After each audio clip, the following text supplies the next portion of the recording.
Good morning. I am Elan Wurtzel. I am the chairperson of SpringFest 2022. And we have here with us this morning, Diane Dobler of Me3 Creative. Diane is the creative genius behind some of our new logos and artwork. And we're going to have a conversation with her this morning. How are you doing, Diane? I'm doing well. Thanks for having me. Good morning. It's our pleasure. One of the things we wanted to do with SpringFest was to re-energize it, rebrand it, because we were starting brand new after a 2-year hiatus because of COVID. And you've this logo that's behind me is just one example of the unbelievable work that you do. So I want to talk a little bit about you today, what makes you tick, what makes you work, and let's get started. Tell us about your company and what you actually do. My company is called Me3 Creative. We are located in Glen Cove. We're a small graphic design and branding agency. I started this company 10.5 years ago. My background originally was in entertainment. I started working as a freelancer back then for a company called Rainbow Media, which was owned by Cablevision. Rainbow Media was the programming aspect of Cablevision. It was where all of the cable channels were created, whereas Cablevision is your provider. We handled the shows themselves and the channel itself. So I actually started as a freelancer, and 21 years later, I have worked my way up to be the vice president of their in-house creative department. I had a staff of about 22 designers, copywriters, production people, and we managed all the print creative, because back then everything was still kind of, you had your print department and you had your video department, whereas now everything obviously is together. But we managed the creative for, at the time, it was probably about 11 different cable channels.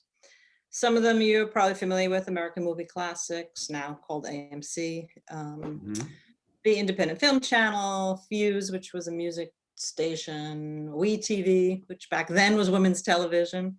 Geez, we even had the Macy's channel. There was so many channels that just came and went, but a lot of them still stuck.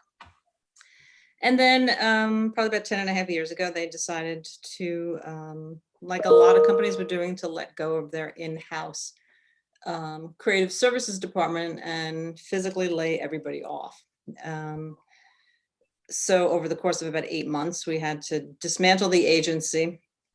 And then one day, one of the marketing people, I believe from American Movie Classics, came up to me and asked me what I was going to do. And I said, I don't know, I guess I'm going to go look for a job. And he was like, well, why don't you just go hang a shingle?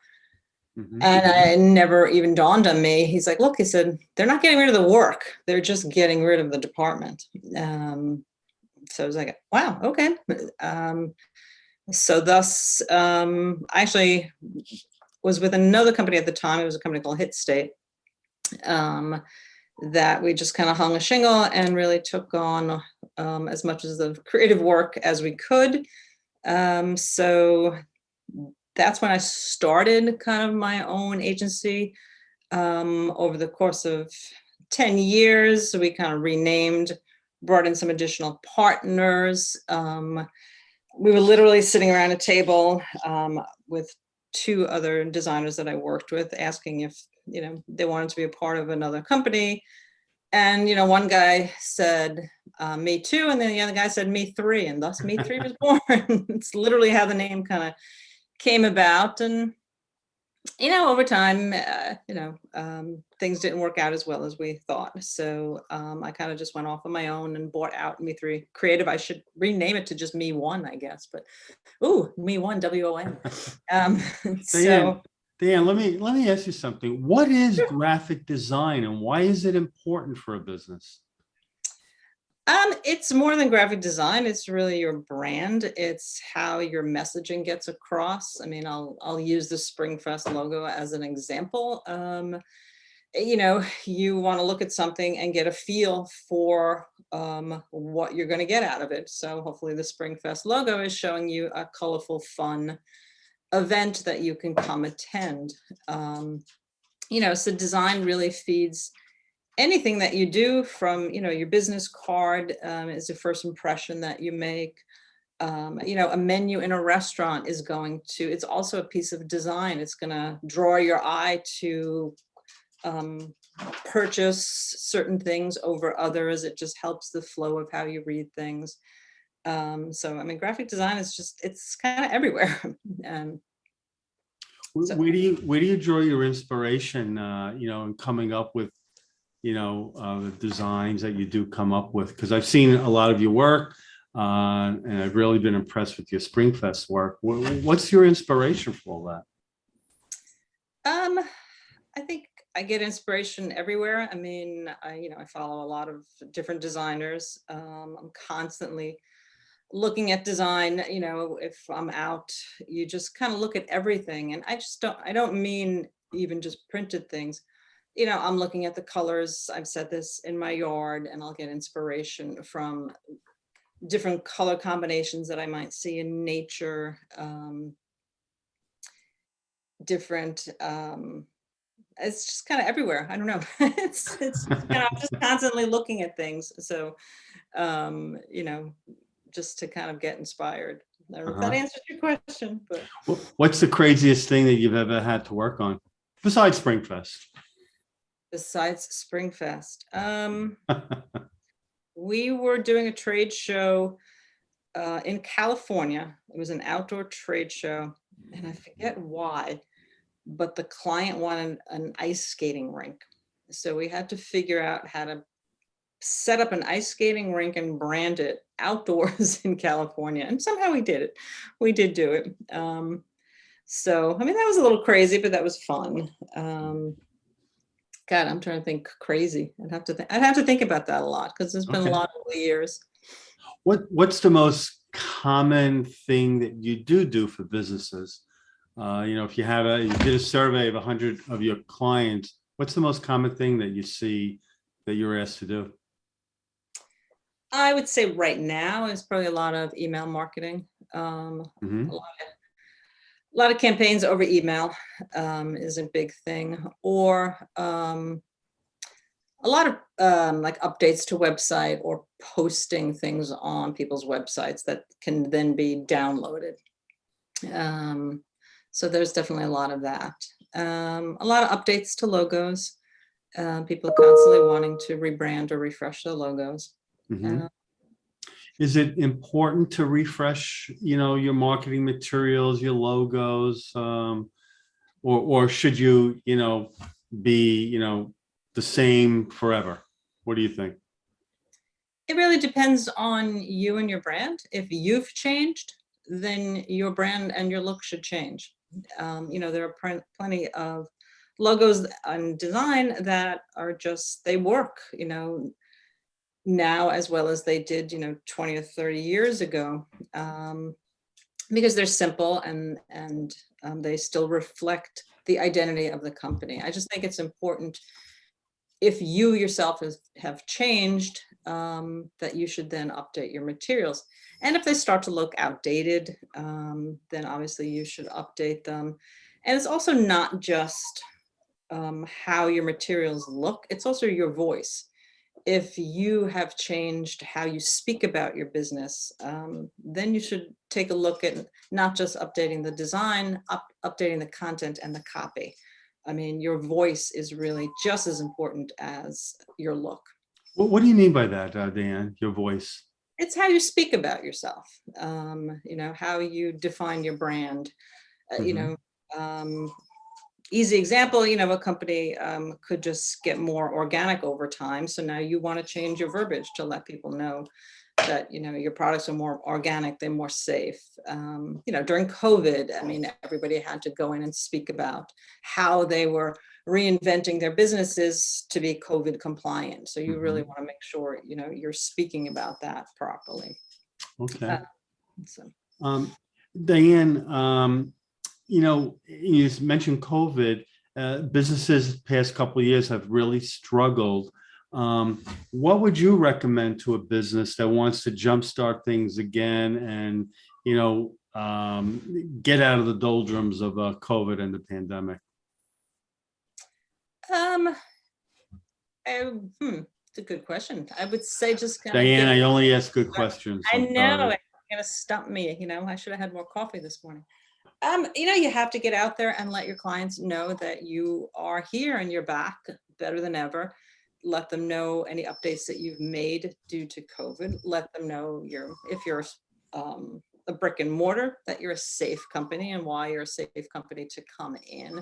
Mhm. It's really communicate to your clients and let them know you're back.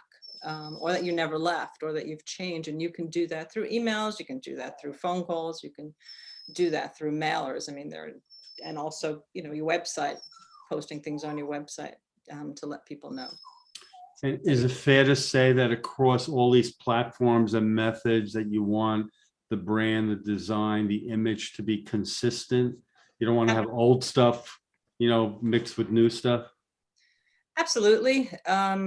You definitely want all your materials to look and feel the same, so that people know they're coming from the same place. Mhm. I'm also not, there are a lot of people that they'll create brand guides and you have to stick to them 100%.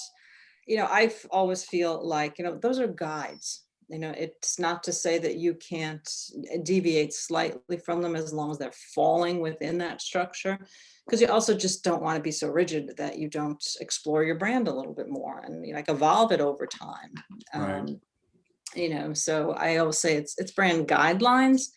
We're working with a client right now that, they literally sent us a style guide or brand guidelines. It's 111 pages long.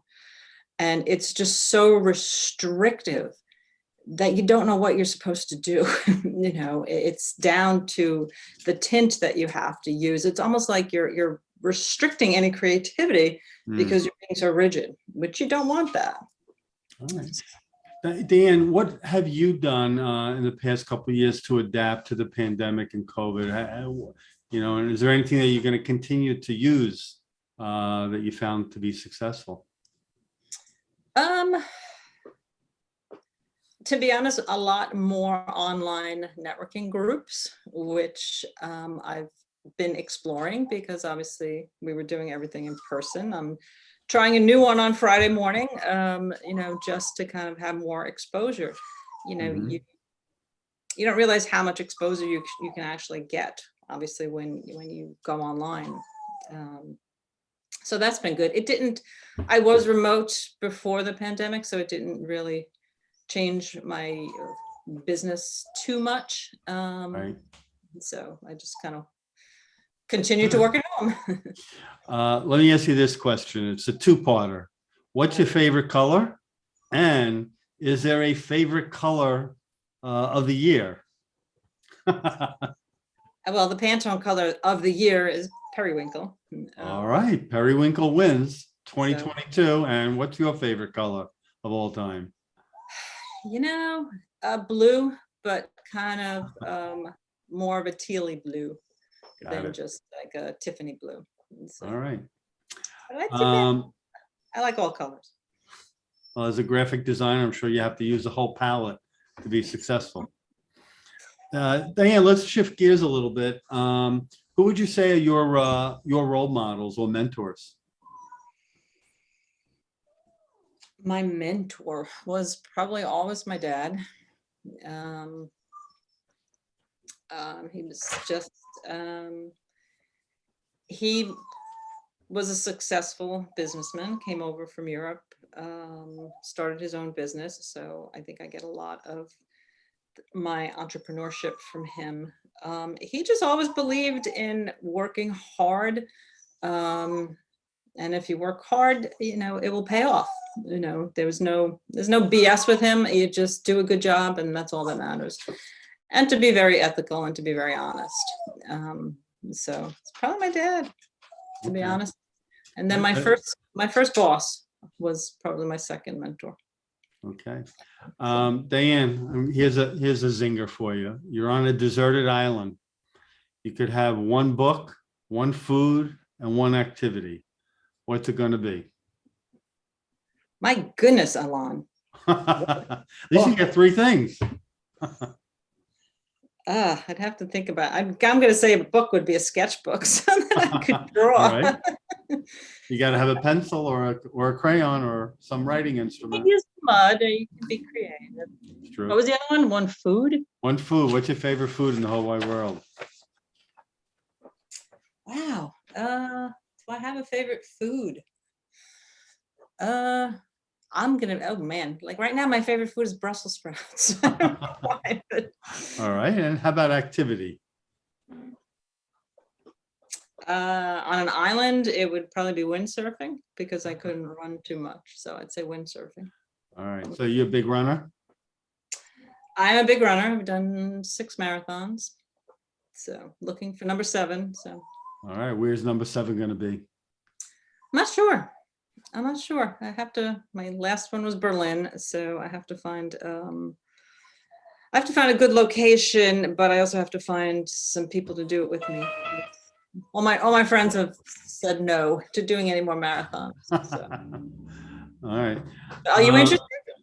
No, my running days are way past. I know that you and I share an interest in biking, so maybe one day we can go biking together.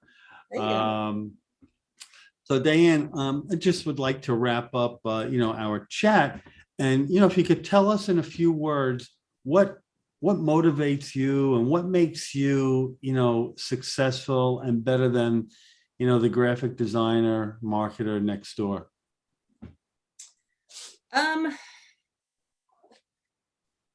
What makes me better is I really care about the work that I do, and I'm not to say that others don't, but I just like to give 150% on everything that I do. And this is probably poor business practice on my end, but I care more about making the client happy than about what I'm charging them at the end of the day. It's just more important for me that a client feels happy with their work. So. All right. Well, that is a common refrain from many of our members, a passion for what they do and, wanting to make their customers, their clients happy, and success follows with that. And I think, we've seen that in your work. I want to thank Diane for working with the Chamber and coming up with magnificent designs, to help rebrand and make our SpringFest a successful event, and hope to see you there on May 22nd. I do plan on being there. So. All right, there you go. Well, thank you so much. Thank you.